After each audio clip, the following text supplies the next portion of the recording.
Has it ever struck your curious mind how 4G evolved from simple push-to-talk system? Is there any governing body which regulates the spectrum? What kind of services we will have in next generation of communication?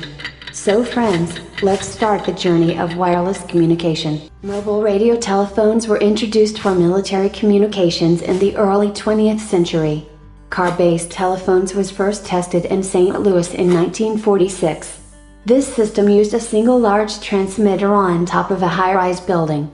A single channel was used for sending and receiving, similar to a half-duplex system. To talk, the user pushed a button that enabled transmission and disabled reception. Due to this, these became known as push-to-talk systems in the 1950s. To allow users to talk and listen at the same time, IMTS, Improved Mobile Telephone System, was introduced in the 1960s. It used two channels, one for sending and one for receiving, bringing telecommunication to full duplex mode. In the 1970s, private companies have started developing their own system to evolve existing system further.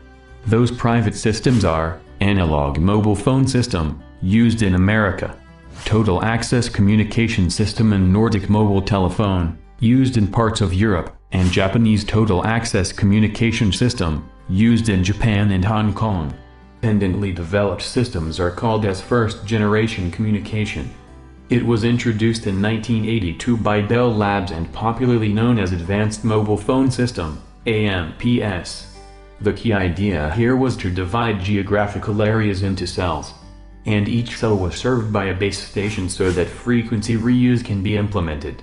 As a result, AMPS could support 5 to 10 times more users than IMTS. Major concern for the first generation was weak security on air interface, full analog mode of communication, and no roaming. Now, to implement roaming, individual organizations started working under one umbrella, European Telecommunications Standards Institute, ETSI, and developed second-generation system. Second-generation cellular telecom networks were commercially launched in 1991 in Finland based on GSM standards. It could deliver data at the rate of up to 9.6 kbps. Three primary benefits of 2G networks over their predecessors were: phone conversations were digitally encrypted. It was significantly more efficient on the spectrum and allowing far greater mobile phone penetration level. 2G introduced data services for mobile, starting with SMS text message. Further, to achieve higher data rates, GSM carriers started developing a service called General Packet Radio Service, GPRS. This system overlaid a packet switching network on the existing circuit-switched GSM network. GPRS could transmit data at up to 160 kbps. The phase after GPRS is called Enhanced Data Rates for GSM Evolution. It introduced 8 PSK modulation scheme and could deliver data rate up to 500 kbps using the same GPRS infrastructure. During this time, the internet was becoming popular and data services were becoming more prevalent. Post 2.5G multimedia services and streaming started growing, and phones now started supporting web browsing. Development of 3G. 3GPP-UMTS, the Universal Mobile Telecommunications System, succeeded EDGE in 1999. This system uses wideband CDMA to carry the radio transmissions, and often the system is referred by the name WCDMA. Now, before we go further, let us understand how the governing bodies were developed. In the interests of producing truly global standards, the collaboration for both GSM and UMTS was expanded further from ETSI to encompass regional standards development organizations such as Ariban TTC from Japan, TTA from Korea, ATIS from North America, and CCSA from China. The successful creation of such a large and complex system specification required a well-structured organization. This gave birth to 3GPP, in which worked under the observation of ITUR. ITUR is one of the sector of ITU. Its role is to manage the international radio frequency spectrum and to ensure the effective use of spectrum. ITUR defines technology families and associates specific parts of the spectrum with these families. ITUR also proposed requirement for radio technology. 3 organizations started developing standards to meet the requirements proposed by ITUR. 3GPP, 3GPP2, IEEE. Evolution of 3GPP started from GSM to long-term evolution advanced. Evolution of 3GPP2 started from IS-95 to CDMA revision B. Evolution of IEEE started from 802.16 fixed WiMAX to 802.16m. Since 3GPP was dominated and widely accepted, we have only incorporated roadmap evolved by 3GPP. Now coming back to third generation. The goal of UMTS or 3G wireless systems was to provide a minimum data rate of 2 megabits per second for stationary or walking users, and 384 kilobits per second in a moving vehicle. 3GPP designated it as Release 99. The upgrades and additional facilities were introduced at successive releases of the 3GPP standard. Release 4. This release of the 3GPP standard provided for the efficient use of IP. This was a key enabler for 3G HSDPA. Release 5. This release included the core of HSDPA.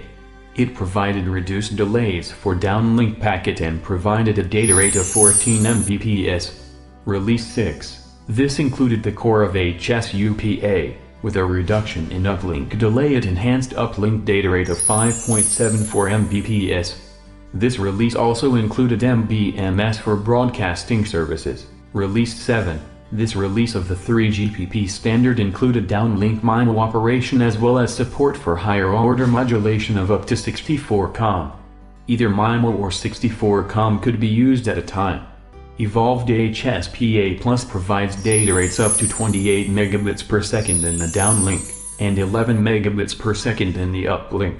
This brings us to the most awaited part, 4th generation system, long-term evolution.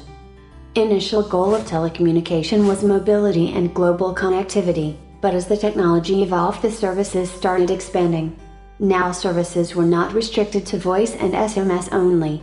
For this expansion and efficient execution in long-term evolution, whole new architecture was adopted for both non-radio part, which is SAE, System Architecture Evolution, and radio part, using pure IP architecture, packet switching. To fulfill the requirement proposed by ITUR, study group formed, and LTE standardization began in 2004. Large number of telecom companies collaborated to achieve their common vision. In June 2005, Release 8 was finally crystallized after a series of refining. Some of the significant features of Release 8 were reduced delays for both connection establishment and transmission latency, increased user data throughput, increased cell edge bitrate, reduced cost per bit, implying improved spectral efficiency, simplified network architecture, seamless mobility, including between different radio access technologies, reasonable power consumption for the mobile devices. These requirements were fulfilled by advancement in the underlying mobile radio technology. The 3 fundamental technologies that have shaped the 4th generation system in the radio interface were multi-carrier technology, multiple antenna technology, and the application of packet switching to the radio interface. As a result of intense activity by a larger number of organizations, the specifications for the Release 8 was completed by December 2007. The first commercial deployment took place by the end of 2009 in Northern Europe. In the subsequent releases, multiple services such as multi-cell HSDPA, HetNet, coordinate multipoint, carrier aggregation, massive MIMO and many more were targeted for a rich customer experience. Now it's time to move from services to multi-services approach. In other words, from LTE Advanced to Next Generation Communication System, which is 5th generation. Features have been planned to be added in the 5th generation or Next Generation System are pervasive networks, where a user can concurrently be connected to several wireless access technologies and seamlessly move between them. Group Cooperative Relay. This is a technique that is being considered to make the high data rates available over a wider area of the cell. Cognitive Radio Technology. It would enable the user equipment to look at the radio landscape in which it is located and choose the optimum radio access network. modulation scheme and other parameters to configure itself to gain the best connection and optimum performance.